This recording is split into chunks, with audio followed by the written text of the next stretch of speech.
agradezco a Juan Carlos, agradezco que ha organizado todo esto, el libro y todas estas cosas. Agradezco mucho a Armando, ya lo vi ayer, que aquí acoge a toda clase de personas. Yo había estado también aquí hace unos años dando alguna charla, algún encuentro. Y ayer, por ejemplo, pues había aquí una reunión, el Sabbat que celebraban unos judíos, unos peruanos homenajeando a un pintor. En fin, no podíamos casi entrar en este edificio. Es un edificio muy abierto, así que yo a Armando especialmente le doy las gracias y a todos los que han colaborado en este libro. A los dos que me han precedido, pues lo que tengo que comentar es que yo el libro lo había leído todo completo, pero es que luego el verlo aquí, el exponerlo al padre Jaime o a Denko, pues lo veo de otra manera. Vuelvo a saborearlo, vuelvo a escuchar otras cosas nuevas. Yo mismo tampoco voy a explicar lo que explico en el libro. En el libro son textos más o menos que yo fui seleccionando de alguna edición que ya existía. Pero precisamente yo aquí voy a dar también una visión un poco distinta. Yo hablo a veces mucho y muy deprisa, pero intentaré no hablar muy deprisa. Siempre tengo mucha información que dar y sobre todo este PowerPoint que yo voy a poner, que ya me he acostumbrado a lo del PowerPoint, luego incluso lo paso a un PDF y lo puedo mandar por WhatsApp a cualquiera, por lo menos lo tendrá Armando y alguno del grupo. La ventaja del PDF este es que vamos a ver imágenes. Este yo lo he usado cuando he tenido también una hora en algunas ciudades de Canarias, otros sitios donde lo he presentado, o por Zoom, a veces lo puedes presentar incluso a algún país de América Latina. Entonces, la ventaja es que yo aquí hablo de todas las religiones. Y no lo voy a hacer más que pasándolo muy deprisa porque cada uno hablará de la suya. Y más que nada daré esa visión general que tenemos los bajáis. Y quizás supongo que todos ustedes conocen un poco los bajáis de donde provenimos. Solamente resumir en pocas palabras, veo alguna señora que dice que no. Pues miren, los bajáis es una religión que está extendida por todo el planeta. De hecho, geográficamente está por todo el planeta. Después del cristianismo es la más extendida en cuanto a número de países y territorios. No tenemos misioneros ni curas, pero simplemente cualquier persona, un matrimonio, una familia, se va a cualquier sitio y usted va ahora a cualquier isla del Pacífico, cualquier rincón de África, cualquier país y encontrará, incluso pues, en la remota estrecho de Berín, encontrará a un bajáí. Entonces, los bajáis proceden de Irán. No es la India, donde ha habido muchas religiones, incluso ha habido bastante más respeto entre ellas. Un poco de dificultad tuvieron los budistas, tuvieron que extenderse más por el Oriente. Tampoco procedemos de lo que es el Oriente Próximo, judíos, cristianos y musulmanes, pero entroncamos con ellos. La fe baja empieza en Irán, que tiene una historia que también procede algo de raíces del zoroastrismo. El Irán era de allá, y hablaré un poco así de esa religión zoroastriana, los magos que fueron a Belén según la tradición evangélica. Pero nació en un mundo musulmán, lo mismo que Jesús nació en un mundo judío, o Siddhartha Gautama Buda nació en un mundo hindú. Entonces, Baha'u'lláh, el fundador, significa gloria de Dios, apareció en Irán. Su precursor y muchísimos de sus seguidores, miles, fueron masacrados terriblemente. Salió en todos los periódicos aquí en Europa, y precisamente ellos planteaban pues, la armonía entre las religiones, que todos procedemos del mismo Dios. Una de las discípulas del Bach, que fue también fusilado, fue Tánger, una gran poetisa que se quitó el velo de la cara delante de todos los hombres porque era una gran teóloga y poeta. Al final también la ajusticiaron, como a todos ellos. Y el fundador, precisamente porque era de alta nobleza, se libró de la muerte, pero en la mazmorra, allí en Teherán, que no era ni siquiera una cárcel, era un depósito de agua subterráneo, recibió la iluminación de Dios, pues como otros personajes en diversos momentos, y fue desterrado a Bagdad, allí donde ya estuvo también en las montañas durante 2 años, en contacto con unos sufíes, que fue cuando empezó a escribir también poemas místicos, al estilo de Ibn Arabi y otros místicos que había habido también muchos, sobre todo en Irán. La mayor mística procede allá. Entonces él empezó con la mística, fue desterrado después a Constantinopla, Adrianópolis. Entonces cuando ya entra en un rinconcito de Europa empieza a escribir las reyes de entonces, Napoleón III, el zar de Rusia, la reina Victoria. Les habla de que por qué hacen tanto gasto de impuestos a los pueblos para hacer tantas armas, para hacerse la guerra. ¿Por qué no se juntan todos, nombran representantes, forman un parlamento mundial? Entonces empezó a hablar de un nuevo orden mundial, un concepto malentendido hoy día, pero él lo mencionaba. En fin, entonces dio unas ideas sociales muy interesantes y también había hecho una transformación espiritual diciendo que la revelación de Dios no es estática. La revelación de Dios se manifiesta en todas las cosas creadas en el universo, se manifiesta también en cada ser humano y de tiempo en tiempo aparece algún personaje muy espiritual en el cual Dios se encarna, la palabra de Dios se manifiesta, pues como en Jesús, pero no se trata de rebajar la idea de Jesús, sino que lo mismo que pensamos que Jesús es un ser humano en el cual se manifiesta la divinidad, también en Buda, en Moisés, en Zoroastro, en Mohammed, en Baha'u'lláh, se manifiesta esa misma divinidad, nos habla más claramente. Esto solo como introducción. Y todo esto fue a mitad del 19, justo cuando estaba empezando todo el tema de la evolución de las especies, pues se le estudiaba la evolución de la revelación de Dios. Cuando empezó el movimiento feminista en el 48 en Seneca Falls, la primera vez, pues también es cuando se quitó el velo a esta mujer. Y también cuando y él hablaba de que todas las religiones son buenas, una idea que también por aquellos años empezó también a Ramakrishna en la India, Swami Vivekananda, y también los teósofos. Había muchos occidentales, Norteamérica y europeos, que iban al Tíbet, a la India, y aquella idea cuajó nada menos que lo que fue el primer Parlamento Mundial de las Religiones, 1893 en Chicago. Eso no podíamos imaginar hace 50 o 100 años que iba a prosperar, que tardó 100 años y en 1993 fue el segundo Parlamento Mundial de las Religiones. Ahora es cuando ya, fíjense, estamos aquí. Esto yo lo he vivido ya en muchas ocasiones, personas de distintas creencias, pero todos comunicamos algo en común. Bueno, pues entro en esto. Simplemente a mí me gusta siempre hacer una historia muy larga, me gusta hacer un zoom. Estamos en una galaxia, más entre 200.000 millones de galaxias. ¿Qué somos, verdad? Aunque cada pueblo también ha tenido sus tradiciones, sus mitos para explicar el origen del universo. Estamos en un sistema solar que lleva 4.500 millones de años. El ser humano, 200.000 años quizás. Bueno, los científicos van investigando cada vez más. Luego, las religiones han sido asociadas. Este es el tema que yo quería plantear hoy aquí. Asociaciones ecologistas y científicos han hecho varios llamamientos a los líderes religiosos para que reaccionen ante la crisis medioambiental. Hay dos conceptos. Por una parte, critican que, como las religiones han dicho, que, por ejemplo, la Biblia, que Dios creó al hombre y le puso al mando de todas las criaturas, como que nosotros podemos hacer con las criaturas lo que nos dé la gana. Y por eso acusan, bueno, que a veces yo no creo que hayamos sido las religiones y los creyentes a lo largo de miles de años los que hayamos destrozado el planeta. Más bien ha sido en esta etapa industrial, en esta etapa, digamos, de consumismo, de capitalismo, lo iremos viendo. Bueno, las religiones son sistemas de valores de las religiones indispensables para movilizar las sensibilidades humanas con vistas a conservar el medio ambiente para las generaciones futuras. Por eso los ecologistas han acudido y han dicho, oye, las religiones que mueven a las personas, que transforman por dentro, que además hablan de moderación, de otra vida después de esta, ¿podrían ellos también colaborar en la conciencia medioambiental? Bueno, las religiones han basado la ética. En las religiones ha sido la base para la ética del ser humano.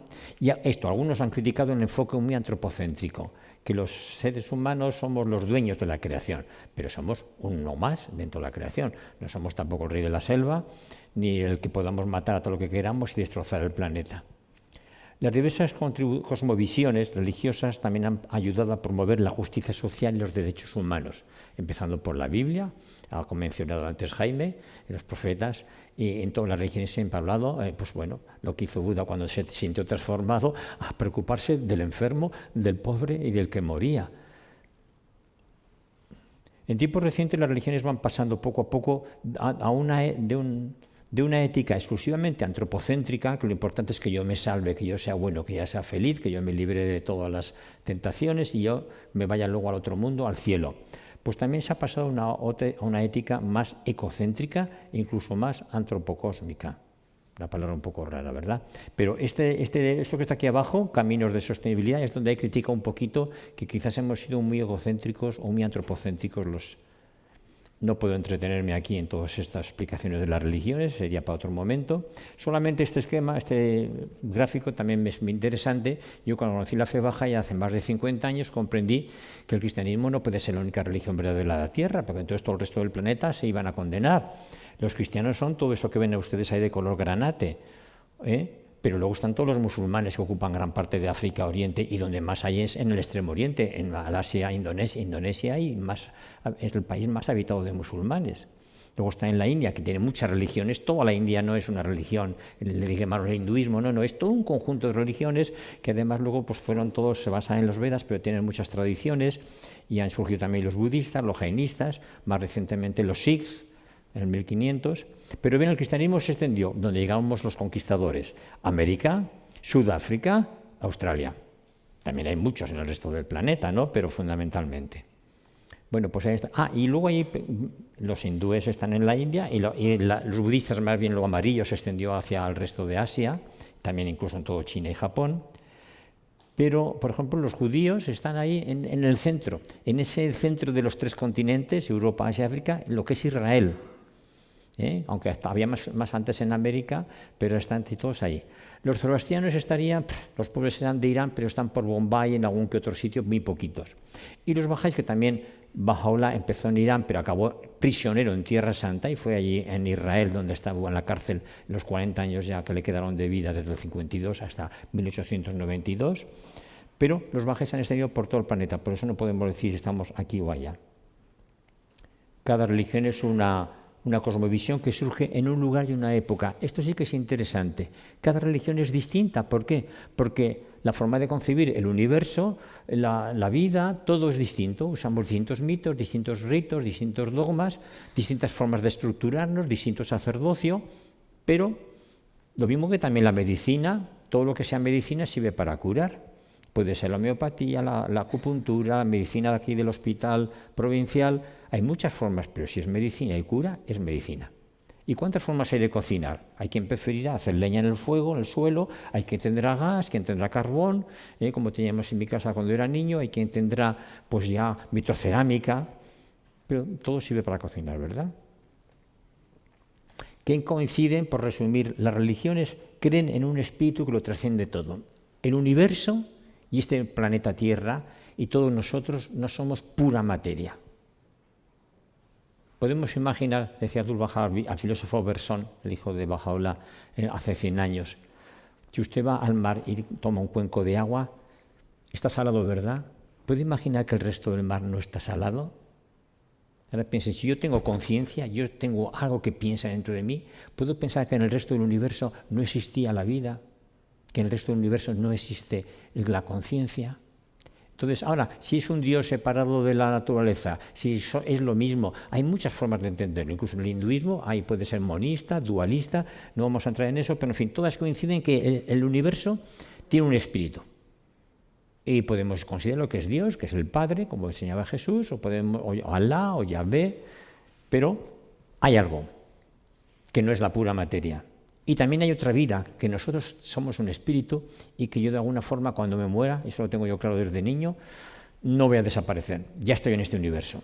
Y más bien me da angustia, Yo entré en un seminario a los 10 años porque digo, eso debe ser eterno, qué aburrido. Claro, me imaginaba que iba a ser muy aburrido. Y luego todas coinciden en la ley del amor. De alguna forma, compasión, ley del amor, amar al prójimo, todas, la ley del amor, no hagas a los demás lo que no quieras para ti. Yo he visto pósters en que aparecen no solo las religiones, todas las culturas, espiritualidades siempre dicen, no hagas a los demás lo que no quieras para ti, trata a los demás como te gustaría que te trataran. Bueno, pues si estas 3 cosas nos unen, ya tenemos suficiente. Luego, si las religiones enseñan el amor al universo, el desapego de este mundo, material, luego no somos los que más consumimos, no deberíamos, si fuéramos verdaderos espirituales y creyentes, pues con un poquito de ropa. Yo cuando dicen que cada año tiramos 37 kilos de comida, digo, pues yo no tiro 37, alguien tirará 70 kilos, porque yo, pues a veces en otros días sí, me dejé un pan olvidado en un plástico porque me fui de viaje de repente y lo tuve que tirar, pero digo yo no.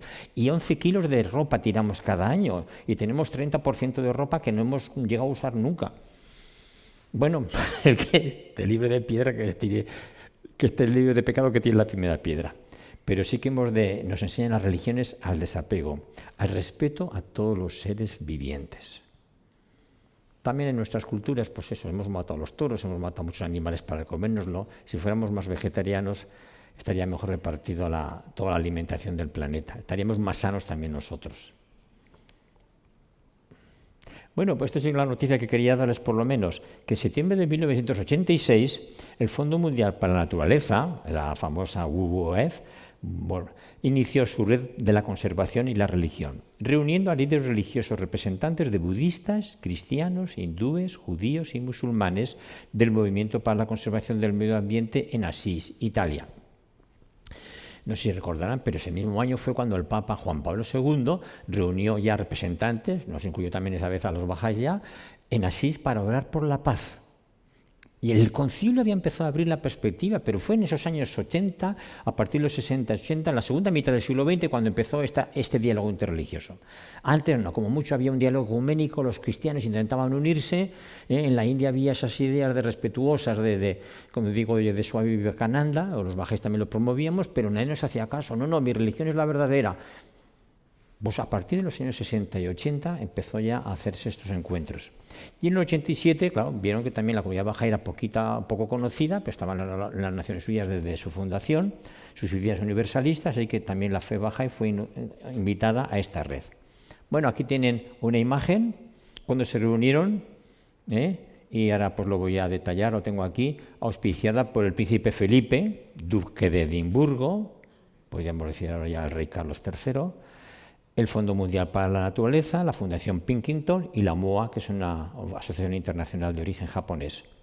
La primera sesión fue en Atami, Japón, en abril, y luego en mayo ya fue la segunda sesión en el castillo de Windsor, con líderes de estas 9 religiones: Bahá'í, budista, cristiana, hindú, islámica, jaina, judía, sikh y taoísta, por orden alfabético, lo mismo que también en el encuentro en Asís. Sí, simplemente ahí los bahá'í estamos los primeros porque por la va, pues... Bueno, aquí ven representantes.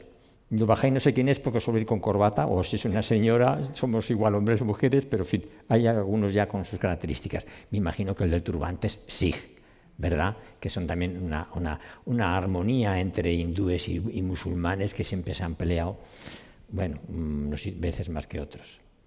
Esto fue, pues eso lo pueden buscar, interfaithsustain.com. Buscan y existen ahí porque cada uno de estos símbolos es una religión y cada una de ellas presentó una declaración. La declaración Bahá'í pues empezaba hablando de la educación y capacitación, de los proyectos, de las artes, de la abogacía, cómo defender todos estos derechos, lugares sagrados bajáis y jardines. Los bajáis defendemos mucho los jardines, los tenemos bellísimos en el Monte Carmelo. El Monte Carmelo en Israel, todo el que va a Israel ve los jardines, pues fue que es que Bahá'u'lláh estaba encerrado en la prisión de enfrente. Y ahí había incluso cristianos alemanes esperando el retorno de Cristo. Muchos movimientos cristianos surgieron en esa época, pues que esperaban el retorno de Cristo. Para mí el retorno de Cristo era Bahá'u'lláh que de alguna manera volvía. Y cada vez que aparece una manifestación de Dios, aparece. Pero siempre promovemos jardines. Hay jóvenes, ahora está mi sobrina también por allá, cuidando los jardines, y también en cada templo que se ha hecho, lo importante es que alrededor de un templo, sea la flor de loto en la India, yo he estado en el de Chile, suelen ser muy originales porque son circulares, 9 puertas, alrededor hay jardines, también se está conservando mucho plantas autóctonas de esa zona y también otros proyectos sociales de escuelas y hospitales. Bueno, estos son libros que hemos escrito, se han publicado en la comunidad Bahá'í sobre los recursos de la tierra. Estamos desapareciendo la tierra, fue el año 92, es sobre indígenas tanto de Norteamérica como de Sudamérica, un Bahá'í de Brasil, Washington Araújo, que habla de cómo estos pueblos primitivos, pueblos autóctonos, bueno, no le llaman ellos indígenas, no le llaman de otra manera, los pueblos originales, por favor, eso sí, los pueblos originales, ellos siempre han tenido una buena naturaleza, siempre han creído en el gran espíritu y han estado y dicen, pero ¿cómo vienen los blancos aquí a echarnos y cómo nos están destrozando? ¿Cómo si nosotros hemos estado viviendo en armonía aquí con los animales, con las plantas? Eso era también algo muy importante y a base de poesías y escritos de ellos lo representa ese libro. Estos son 2 libros de un gran ecologista. Es un Bahá'í muy famoso, Arthur Lyon Dahl, que ha investigado mucho sobre todo en los corales y ha escrito ideas que además luego las aplica a la sociedad. Si la sociedad viviéramos como viven los corales, como viven pues, algunas especies animales que colaboran, que somos muy colaborativos pero también flexibles. Es una idea de Noah Harari que dice que los seres humanos hemos evolucionado porque no solo somos muy organizados como las abejas o las hormigas, sino que también somos flexibles y nos hemos adaptado a cualquier lugar de la Tierra. Si tienen curiosidad de leerse Homo sapiens, él es totalmente ateo, es de Haifa, pero tiene ideas muy, muy buenas. Este es el libro que estamos nosotros promoviendo hoy, así que no voy a decir nada. Luego piensen, las religiones han dado un esquema mental a las personas durante miles de años, adaptados a aquella mentalidad de entonces, cuando la tierra era plana como esta mesa y el cielo estaba aquí como un cóncavo y arriba estaban los dioses y bajaban y el infierno estaba debajo, ¿verdad? Ahora es como estamos ya dejando esos esquemas. Pero claro, en el siglo XIX, como parece que las religiones eran del pasado, empezaron a decir, no, las religiones no van a hacer falta para nada. Ahora ya, pues el humanismo, todavía dice Noah Harari, un humanismo liberal capitalista, o el socialismo, sea el marxismo, o diversos socialismos utópicos que los hubo, o también la idea evolutiva selectiva. Ya decía Darwin que la especie más fuerte domina a las demás, es la que progresa, pues nosotros, que somos los alemanes, pues vamos a dominar a los que son discapacitados, a los gitanos, a los judíos. Estas ideas son las que han querido sustituir a las religiones. ¿Han tenido éxito estas ideas en este siglo y medio que llevamos desde mitad del XIX? Bueno, yo no sé quién para explicarlo. Hay una crisis medioambiental global, puede deberse, estos son retos y actitudes. La industrialización es la que ha traído realmente el problema. Vivimos mucho más cómodo, todos tenemos móvil, tenemos electricidad, apretamos un botón. Ya me quedan 5 minuticos, ¿verdad? Gracias. No he entrado todavía en mi tema, pero yo con esto me conformo.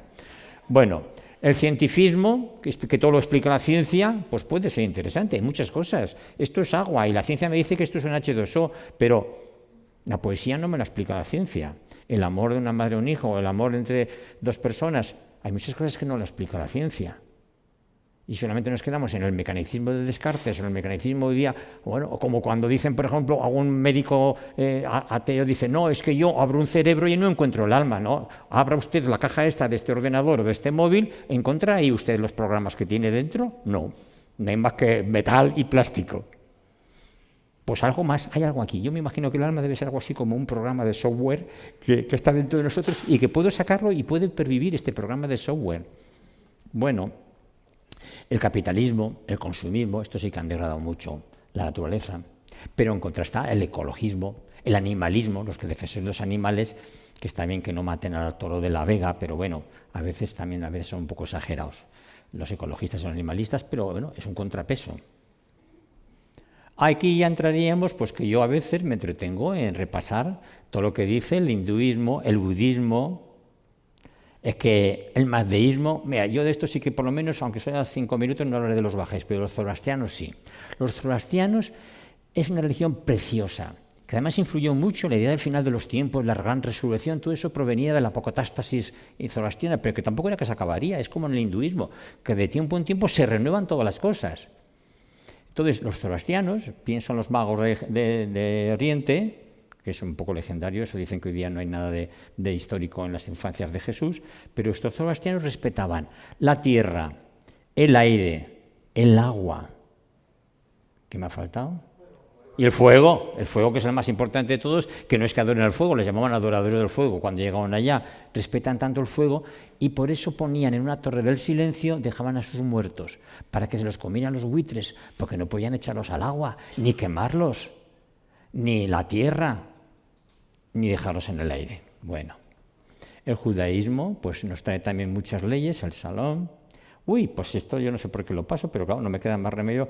Es que este me gusta mucho. Francisco de Asís fue el que escribió aquel poema famoso, Alabado seas, en italiano antiguo, Laudato si, alabado seas, mi Señor, en todas tus criaturas, especialmente en el hermano Sol, por quien nos das el día y nos iluminas, y es bello y radiante con gran esplendor. Léanse este poema entero, que les va a emocionar como me emociona a mí cada vez que lo empiezo.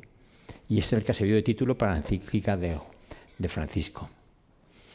El Corán, bueno, hay 10 cosas maravillosas en el Islam, lo va a explicar mi amigo Mansur, Vicente Mansur, pero sí quiero destacar el valor que dan al agua. No sé si recuerdo, fue en el 2004 en Barcelona, o también luego en la Expo del Agua en Zaragoza, la importancia que tiene el agua en todas las culturas, los ríos, Ganges, todos los ríos, el bautismo, en todas las culturas el agua. Por ejemplo, el pan, el vino y el aceite, y el pan y el aceite y el vino, esos son mediterráneos, una cultura cristiana y mediterránea, pero el agua es universal.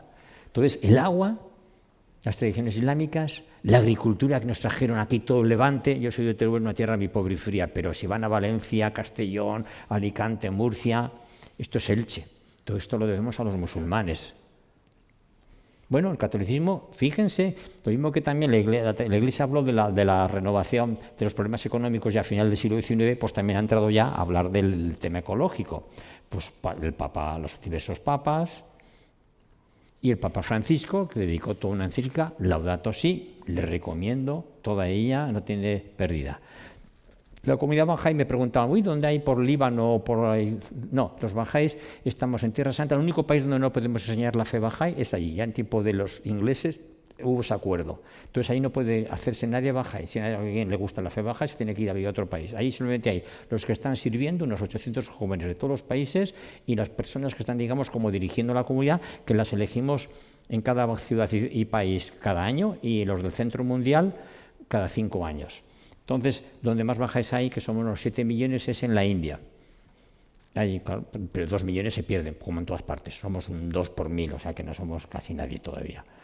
Bueno, Bahá'u'lláh hizo muchas propuestas, y esto sí que es interesante, por el minuto que me queda, de que Bahá'u'lláh lo que hizo es dar una visión de unos principios que luego ya su hijo Abdu'l-Bahá en París, cuando pudo salir de la cárcel ya después de 40 años también él, pues los explicaba resumidos: la investigación independiente de la verdad, la armonía entre la religión y la ciencia, el respeto hacia otras religiones, igualdad entre los hombres y las mujeres, integridad racial y superación de los prejuicios. Nos costó mucho que se casara un americano blanco con una mujer negra en Estados Unidos, o que se reunieran los bajes en Sudáfrica.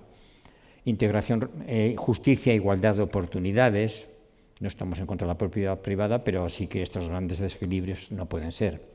Educación universal de niños y niñas. Sobre todo, si no pudieras darle a los dos, antes a la niña, porque es la educadora de sus hijos y de su familia. Y eso además lo hemos promovido siempre también a base de escuelas, colegios, como han hecho otros muchos de otras religiones, pero nuestra labor principal es educar niños, adolescentes y jóvenes. Que haya un Tribunal Internacional de Justicia, que ya existe, pero bueno, un Parlamento Mundial, que las Naciones Unidas no son todo lo efectivas que deberían de ser, porque están, digamos, pues coartadas por el derecho de veto, un idioma auxiliar internacional, que nos guste en este momento es el inglés, pues yo no hago más que estudiar inglés porque sé que... Entonces, hay cosas que se van logrando, o sea, lo que Bahá'u'lláh podía soñar en el siglo XIX se ha ido reconociendo ya, que al menos... Ya incluso en el 1990 y tantos en Viena dijeron, no, es que por la genética la especie humana es una sola, ya está. Pero cuando era niño había 5 razas: blancos, negros, amarillos, cobrizos y aceitunados. Y yo me ponía de amarillo, pero sí me vestía de chino. Y ya. Bueno, pues ha habido otras. Esto queda ahí.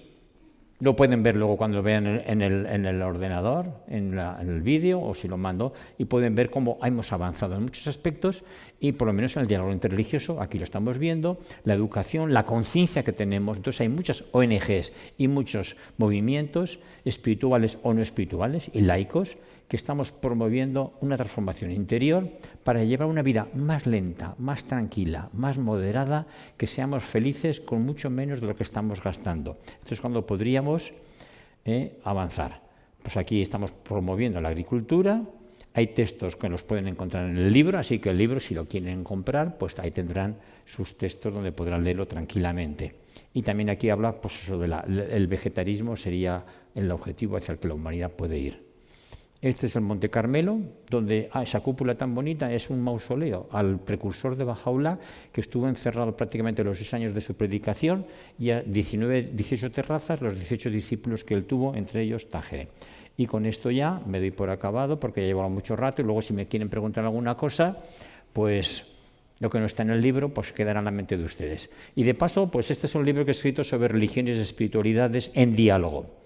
Lo buscan en internet, religiones y espiritualidades en diálogo. Hablo de todas las religiones, movimientos, grupos espirituales, siempre con actitud respetuosa, como han podido ver. Muchas gracias.